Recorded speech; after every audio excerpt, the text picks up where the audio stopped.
Multiple people at Disney and Marvel Studios said that they were committed to making Marvel Studios films a theater-only experience. That of course changed with Black Widow going day and date to Disney Premium. Now Disney's CEO talks about the fact that Black Widow will release on Disney Plus and addresses some of the concerns that people have with Black Widow releasing on there, including what the future holds for Marvel Studios as a brand on Disney Plus.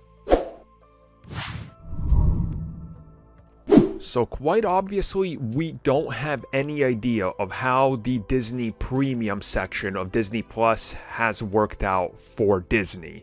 Again, you would have to assume that if they're putting something like Black Widow and other big films on there day and date, that Mulan, for example, was a pretty good experience for them, on top of some other films that they've done the same thing with. One would just have to assume. Again, no official numbers have been made available, but due to streaming locations like Samba, for example, giving us some indication, it looks like those films that have previously released on there did pretty well, all things considered. Well, when asked about why Black Widow is going to Disney Plus, the CEO had a few interesting things to say, specifically the market.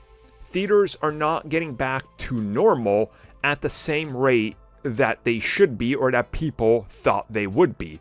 And again, something that they addressed was the fact that if you look at box office 2 years ago compared to today, the top earning film for the box office was 90% less than what it was 2 years ago. Again, that's something that they looked at and said, well, Disney Plus can be our outlet here for Black Widow because it's not really going to be a problem.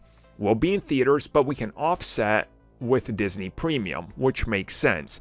And then he was asked to address some of the other things going on Disney Plus, like possible franchises failing on there. And again, he said, well, if you look at the numbers that are out there, and if you look at everything merchandise sales involved with all of our streaming series, referencing Mandalorian, for example, that the merchandise sales are so huge for what they have going on Disney Plus that it's honestly astronomically shocking to just about everybody that looks at them, which is why they believe Black Widow on there, again, will be a huge success, because history dictates that why wouldn't it be? Again, they have numbers and they're privy to info we don't have. So again, that's a huge factor in it. And the takeaway of it was, there's no worries of failure, because it's going to work out.